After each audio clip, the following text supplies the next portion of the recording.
Salut tout le monde, bienvenue sur notre podcast Sensible et alors. Je m'appelle Virginie, je suis entrepreneuse dans le monde de la musique et j'ai décidé de faire ce podcast avec ma copine Wassila. Hello, moi c'est Wassila. Comme Virginie, je suis entrepreneuse et hypersensible. Étudiante en naturopathie, j'apprends chaque jour à écouter le corps, les émotions et tout ce qui nous traverse en silence. Bienvenue dans un espace où ta sensibilité peut enfin respirer.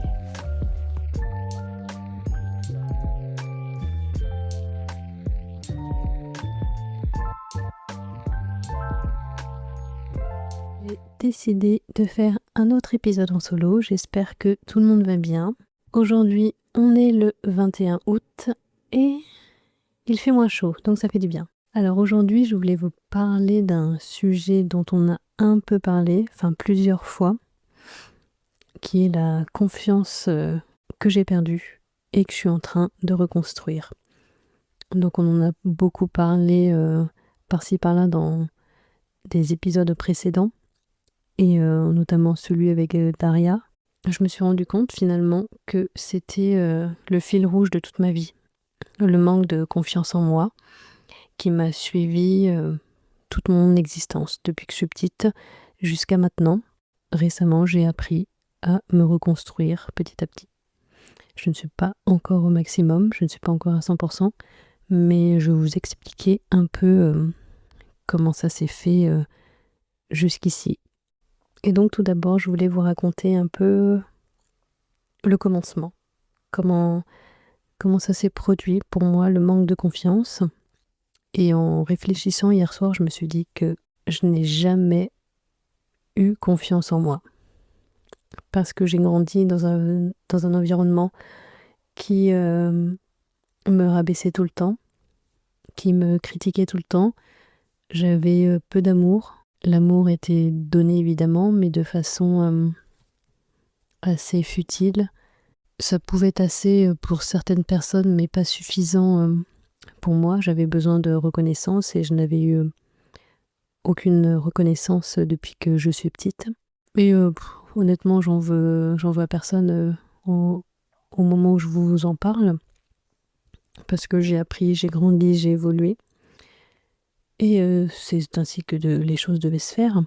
Mais il est vrai que je n'ai jamais eu confiance en moi. Ce qui est assez triste de le dire comme ça, mais c'est une réalité. Donc à force de se sentir rabaissé, d'être rabaissé dans le quotidien, de ne pas recevoir d'amour et de reconnaissance, finalement, je n'ai jamais eu confiance en moi. C'est comme ça que le manque de confiance en moi est né. Et dire que je ne l'ai jamais eu, c'est assez puissant pour moi. Mais je commence enfin à l'avoir petit à petit.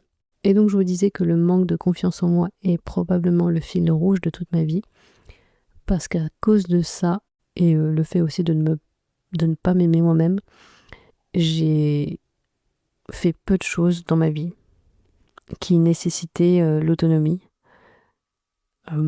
la confiance en soi et l'amour de soi. Il était hyper difficile pour moi d'être moi-même dans le quotidien, toute mon enfance, toute mon adolescence et honnêtement jusqu'à très récemment. À chaque fois que j'essayais d'être moi-même, on me critiquait, on me rabaissait, que ce soit pour les habits, pour les coupes de cheveux, pour les goûts, peu importe. De toute façon, tout ce que je faisais n'allait pas. C'était un peu mon quotidien, en gros, depuis que je suis née. Tout cela causait beaucoup d'anxiété, de peur, de doute. Et donc j'ai grandi comme ça, dans l'anxiété.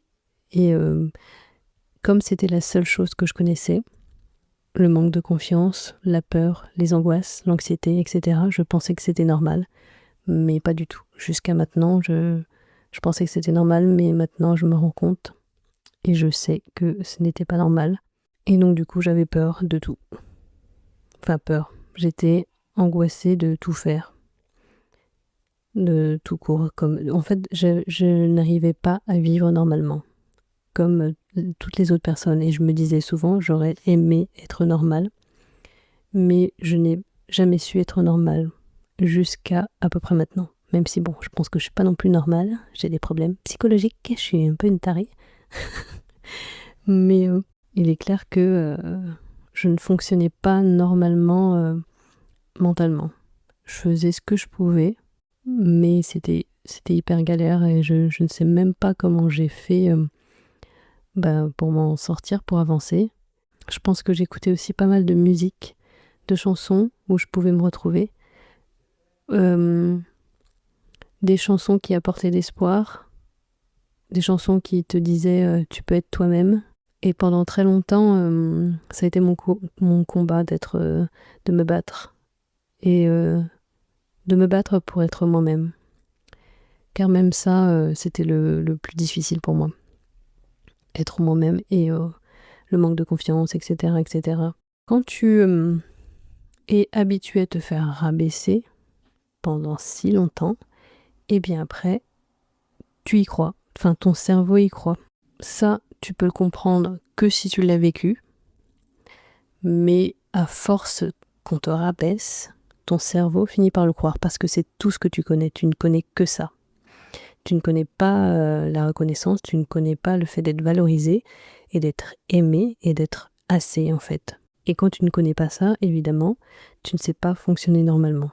Et pour rajouter en plus tout ce manque de confiance, le doute, etc., évidemment, il y avait beaucoup de solitude. Donc j'étais souvent seule avec mes propres problèmes, avec mes propres émotions. Et comme il n'y avait aucune communication et je ne savais pas comment communiquer mes propres émotions, j'étais seule et je ne savais pas gérer. Je sais que je pleurais beaucoup à l'époque, quand même. J'écrivais beaucoup. Et comme je vous dis, il y avait les chansons, mais je n'avais personne avec qui parler. Et donc ça m'a appris d'un côté à être indépendante dans le sens où je voulais faire les choses seule. Je me suis habituée à être seule, à ne pas trop partager avec les autres. Il y a du positif et du négatif. Le côté de faire des choses seule, je trouve que c'est super parce que je trouve que c'est une force, parce que ça ne t'empêche pas de vivre et de dépendre des autres. Mais être seule souvent avec ses pensées et même être trop souvent seule, c'est pas non plus le top. Mais d'un côté, je me dis que ça m'a apporté une certaine force de pouvoir gérer les choses seule, du moins psychologiquement, quand je suis pas bien mentalement, ou même tout simplement sortir seule, etc., etc. Comme je me suis habituée à ça depuis que je suis petite, parce que j'ai une assez grande famille quand même, je me suis sentie seule, même entourée. Donc du coup, ça m'a forcée à gérer les choses seule. Et donc progressivement, j'ai appris à m'aimer à nouveau. Mais ça a mis très longtemps. J'ai 39 ans aujourd'hui. J'ai mis très très très longtemps. Je pense que ça a vraiment vraiment commencé l'année dernière, quand je me suis décidée à reconduire. J'en ai parlé plein de fois, mais c'est vraiment un symbole pour moi, le fait d'avoir repris la conduite, parce que c'était l'une des choses qui me faisait peur, mais au final, c'était plus le fait de ne pas avoir confiance en moi et de me dire que je ne pouvais pas le faire, que j'étais une incapable, une incompétente. Et pendant longtemps, je me parlais mal. Je pense que je me parlais mal depuis toujours. Il était rare que je me fasse des compliments. Et je m'en suis rendu compte quand j'ai décidé de enfin faire le travail sur moi et en reprenant la conduite. Et quand j'ai repris la conduite, je me suis rendu compte que je me parlais vraiment, vraiment, vraiment mal. Je ne m'encourageais pas du tout. Aucun encouragement. Mes amis, heureusement, m'encourageaient. Mais moi-même, dès que je conduisais, dès que je faisais une erreur entre guillemets, alors que j'en faisais pas forcément, en fait, rien n'était bien. Et ça, c'est tout ce qu'on m'a appris depuis que je suis née. Que rien n'était bien, rien n'était jamais assez. Et en gros, c'était toujours de la merde ce que je faisais. Et ça m'a fait beaucoup, beaucoup de mal. C'était hyper dur. Je me forçais à conduire tout le temps, mais les soirs, je me parlais tellement mal, ça devenait hyper sombre. J'étais vraiment horrible avec mes propres pensées. Et c'est là que je me suis rendu compte que tout ce que j'ai vécu, tout ce qu'on m'a fait croire, eh ben, j'y croyais vraiment. C'était comme ça que je pensais dans le quotidien. Et c'est horrible. Maintenant, en réfléchissant, c'est horrible. Maintenant que ça va mieux et que je suis en train de bosser dessus, c'était horrible de vivre comme ça et de se faire autant de mal. Et je me dis, mais comment j'ai pu survivre, quoi. Honnêtement, je me pose vraiment la question parfois. Cette période de guérison que j'ai entamée l'année dernière m'a ouvert les yeux sur tout. Vraiment sur tout. Et je me suis dit, mais merde, alors j'ai perdu tellement de temps dans ma vie. Je n'ai rien fait d'incroyable. Je n'ai pas pris de gros risques à cause de ça. Je ne faisais pas toutes les choses que les personnes normales font, quoi. Comme conduire, avoir un taf normal, je sais pas, vivre tout simplement. Parce que je ressentais toujours ce sentiment de je ne suis pas assez et je suis incapable, je ne sais rien faire. Et honnêtement, je le dis encore que maintenant, je ne sais pas faire grand-chose. Pas, je le dis pas négativement, mais à cause de tout ce manque de confiance, de toute cette incompétence entre guillemets, ben je ne faisais pas ce que les personnes normales faisaient. Et c'est assez horrible de vivre comme ça, de ne pas pouvoir avancer normalement à cause de pensées négatives mais qui sont finalement fausses. Et à force d'être rabaissé, d'être critiqué, etc., ça a créé de l'anxiété. Et pour moi, c'était vraiment une anxiété, ça l'est encore, généralisée. Et de l'hypervigilance. Du coup, on angoisse pour tout et rien et on n'arrive pas à lâcher prise. On a besoin de tout contrôler. Le but dans notre vie, en fait, en tant qu'angoissé, c'est de ne pas avoir de problèmes et de gérer les problèmes avant qu'ils arrivent. On rumine beaucoup. Et en plus de ça, tu rajoutes tout le manque de confiance et le manque d'estime de soi. Donc ça fait un assez gros cocktail. Je voulais aussi expliquer pourquoi l'anxiété s'est créée. À force que des personnes nous parlent mal, nous traitent mal, psychologiquement, et surtout de croire ce qu'ils disent, le système nerveux se met en hypervigilance et en mode un peu protection. Et du coup, cela crée une forte anxiété dans le quotidien. Et qu'est-ce que l'anxiété pour moi dans le quotidien? J'en ai déjà parlé. Comment je vis l'anxiété tous les jours, comment ça se passe, comment je vis tout cela et qu'est-ce que je ressens, qu'est-ce que je pense aussi tous les jours en vivant avec de l'anxiété. Et tout simplement, j'ai envie de dire que les pensées ne s'arrêtent jamais. Tu penses tout le temps et tu analyses tout le temps. Et ça, c'est une chose qu'on ne contrôle pas du tout.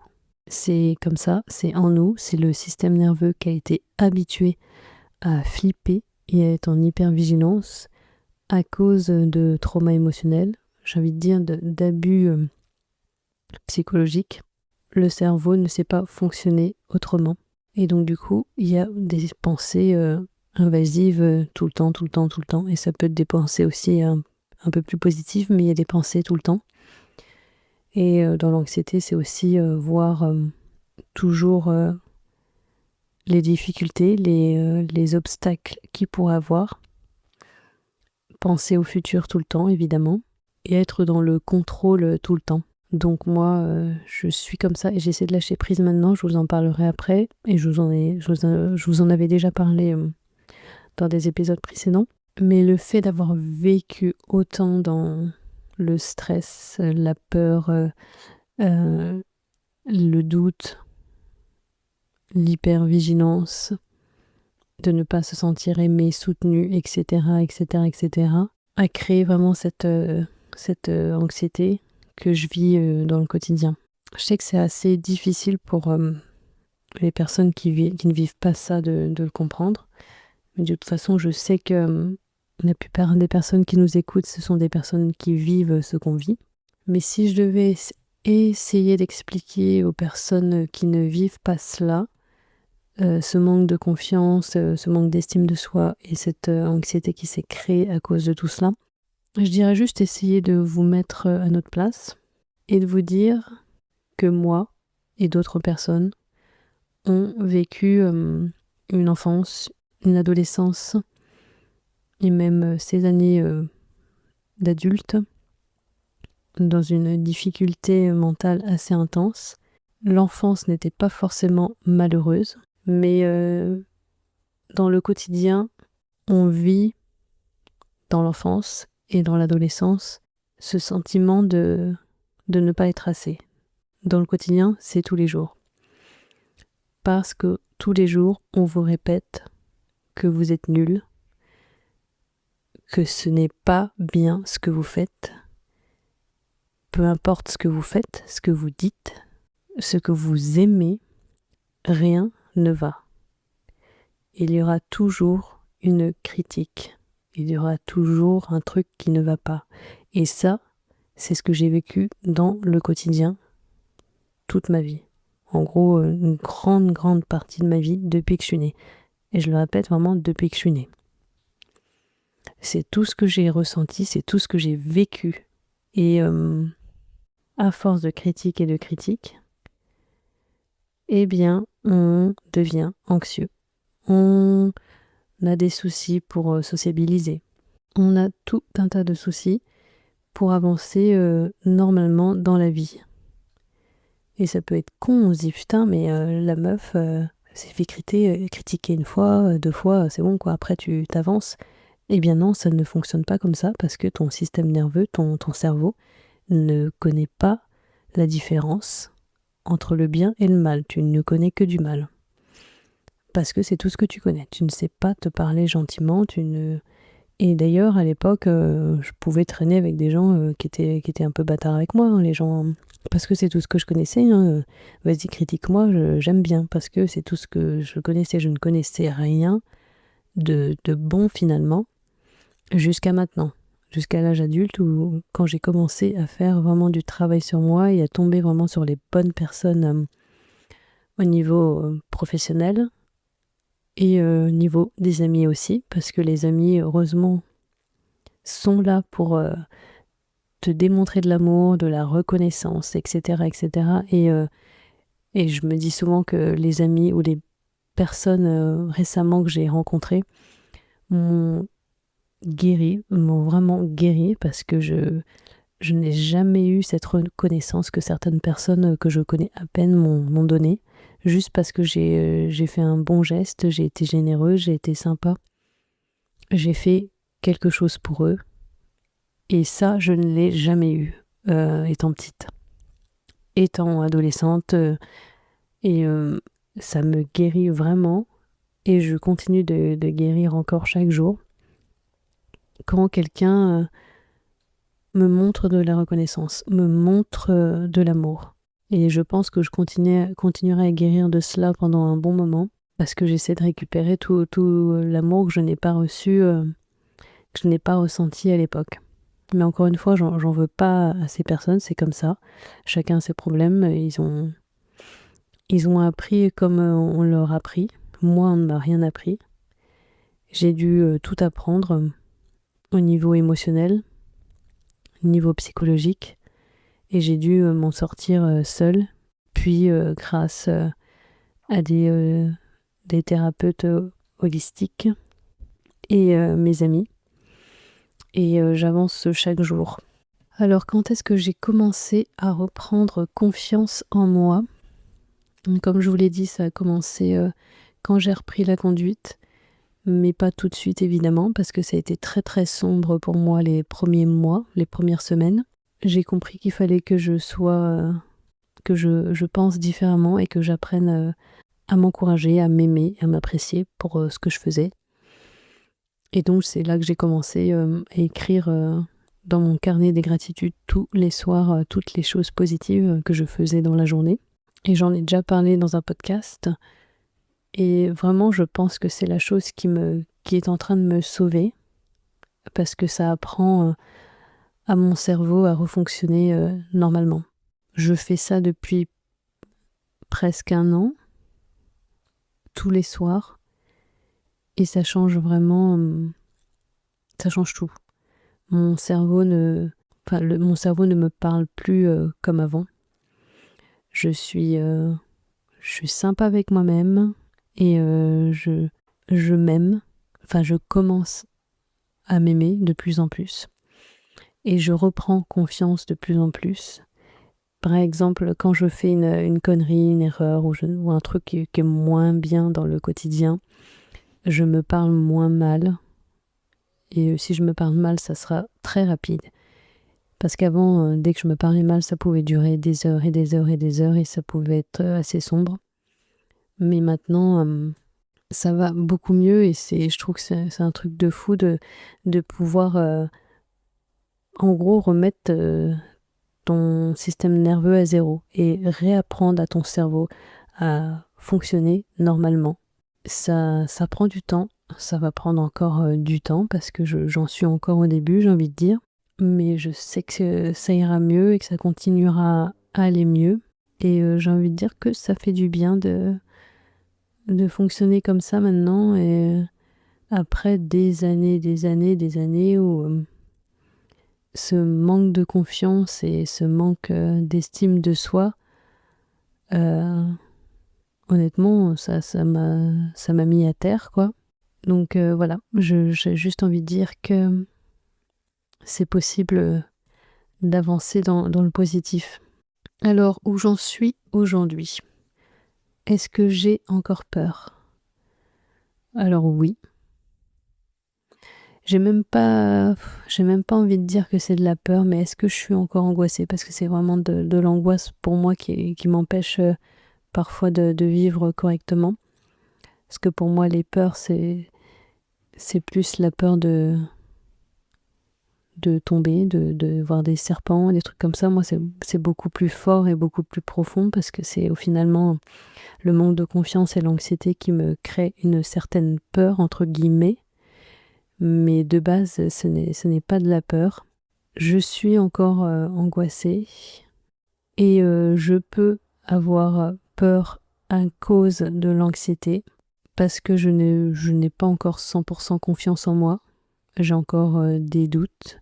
Mais la seule différence, c'est que j'arrive quand même à avancer et à affronter la vie, tout simplement. Mais j'y vais à mon rythme, j'y vais petit à petit. Je ne me force pas quand je sais que ça va être trop psychologiquement et que ça va m'angoisser pendant longtemps. J'évite. J'ai parfois fait des erreurs où j'ai dit oui à des choses alors que je savais très bien que ça allait m'angoisser, alors que j'aurais pu me protéger. Mais la différence, c'est que maintenant, j'arrive à reprendre confiance et surtout à me parler avec sagesse, j'ai envie de dire, avec bienveillance. Et c'est comme ça que j'arrive à me reconstruire vraiment en faisant du travail sur soi et le faire vraiment tous les jours, pas juste vite fait. Et heureusement que je m'y suis tenue parce que sinon j'en serais pas là aujourd'hui, je me sentirais pas mieux. Mais d'écrire mes petites affirmations, enfin mes petites victoires de la journée, écouter des affirmations tous les jours aussi pour que ton cerveau réapprenne à s'aimer ou apprenne tout court à s'aimer, parce que comme je vous ai dit, je ne me suis jamais vraiment aimée. C'était vraiment, c'est vraiment une chose hyper importante de faire tous les jours pour vraiment que le système nerveux réapprenne à fonctionner correctement. Je vous cache pas que j'ai fait ça toute seule.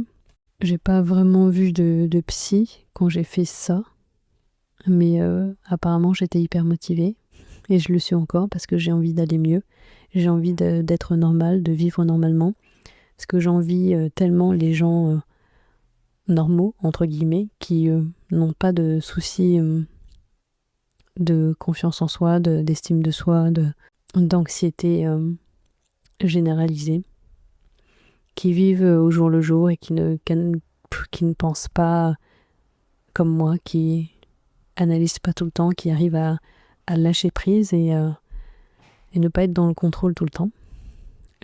Franchement, je vous envie, mais comme jamais, quoi. J'aimerais être comme vous, j'aimerais être normale, mais je ne le suis pas encore. Mais j'ai envie de dire que je suis comme ça et je m'accepte comme je suis. D'un côté, je trouve que c'est hyper beau d'être vulnérable et d'accepter qui je suis. Et si vous m'aimez, tant mieux. Si ce n'est pas le cas, tant pis. De l'autre côté, je suis fière d'être moi-même. Je suis fière d'avoir travaillé sur moi. Je suis fière d'avoir enfin réussi à avancer, à progresser, à être moi-même. Et aujourd'hui, j'aimerais vraiment faire plus de travail sur moi, encore plus, et maintenant aider les gens autour de moi, ou même les gens que je ne connais pas. Car pour moi, comme je vous l'ai dit, le manque de confiance était vraiment le fil rouge de ma vie. Je vous le rappelle, j'ai 39 ans, il n'est jamais trop tard, et j'aimerais vraiment aider les personnes qui ne se sont jamais senties encouragées et soutenues, et qui n'ont pas eu toute cette reconnaissance, tout cet amour. Ça détruit une vie, tout simplement. Ça détruit un mental, ça nous empêche vraiment de vivre correctement et de penser correctement. Et voilà, j'aimerais vraiment pouvoir aider les gens maintenant. Et c'est peut-être pour cela que j'apporte beaucoup d'amour, de reconnaissance envers les gens maintenant, parce que je ne souhaite vraiment à personne de vivre ça, d'avoir ce sentiment d'être une merde dans le quotidien, de mal se parler dans le quotidien à cause de tout ce qu'on nous a fait croire et subir mentalement. Je crois que c'est vraiment l'une des pires choses. Et vivre comme ça, c'est vraiment un enfer. Je ne souhaite pas que les gens vivent comme cela. Et j'aimerais vraiment apporter beaucoup d'amour autour de moi, de reconnaissance et je trouve que c'est hyper important. C'est tout ce que je n'ai pas reçu et j'aimerais vraiment le donner. J'aimerais vraiment dire aux gens qui sont capables de faire ce qu'ils veulent faire, qui peuvent s'en sortir malgré leurs difficultés, qu'ils ne sont pas seuls, qu'ils sont, s'ils ont des personnes bienveillantes autour d'elles, de parler, de dialoguer, et juste dire aux personnes qu'ils sont aimés, quoi, et qu'ils sont beaux. Ouais, parce qu'on m'avait dit aussi que j'étais moche tout le temps. Enfin bref, de toute façon on me critiquait pour tout. Mais vraiment que les gens croient en eux aussi, c'est hyper important. Parce que quand tu n'as pas ça, c'est... Voilà, j'en suis le résultat. J'ai pas pu avancer dans ma vie. Mais j'y arrive maintenant. Ça fonctionne mieux dans mon cerveau, et heureusement. Donc je suis fière de moi. Quelles sont les difficultés que j'ai actuellement au niveau de mon mental? Bon, alors là, je suis encore dans le travail. J'ai encore beaucoup de travail. Et je pense que les dernières choses à régler, ça serait encore le jugement des autres. C'est encore hyper difficile parce que je pense que c'est la dernière chose qu'il me resterait à régler. Comme j'étais habituée à ce qu'on me juge pour tout et rien pendant des décennies, c'est difficile de réapprendre au cerveau que tout va bien, que les gens s'en foutent. Et même s'ils disent quelque chose, ils oublieront assez vite. Et je pense que c'est le dernier truc que je dois régler mentalement, puis j'en suis consciente. Par contre, ça va mieux. C'était pire avant. Mais je pense que ça reste la dernière chose vraiment à régler pour moi. de ne pas me sentir jugée. Et par exemple, comme je le dis, au niveau de la conduite, c'est pas la conduite elle-même qui me gêne, c'est de me sentir jugée. S'il y a des gens dans la rue qui me voient conduire ou les personnes derrière moi en voiture, ça me fait paniquer intérieurement parce que je me dis que la personne pense que je suis une merde, quoi. Mais ça va mieux. Enfin, que la dernière fois quand j'ai conduit, il y avait des voitures derrière moi, ça ne m'a pas autant fait paniquer. Mais c'est des trucs tout cons de la vie quotidienne, de se sentir jugé un peu pour tout et rien. Mais j'apprends mon cerveau à lâcher prise à ce niveau-là.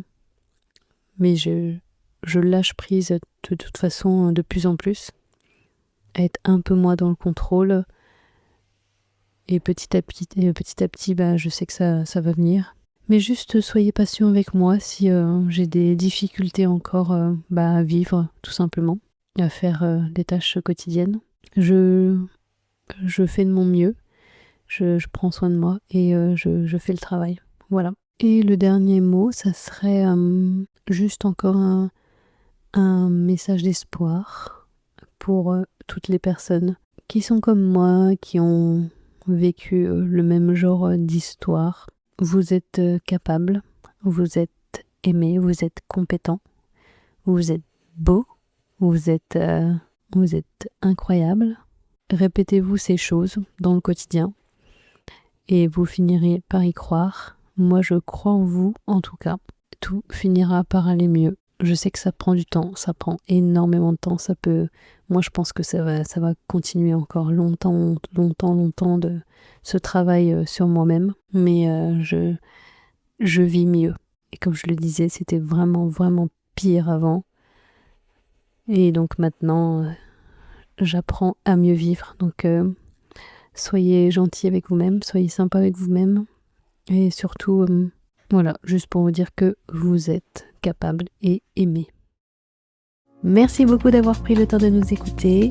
Pensez à nous suivre sur Instagram @sensibleetalors et sur TikTok @sensible.e.alors. Et surtout, prenez soin de vous. À très vite.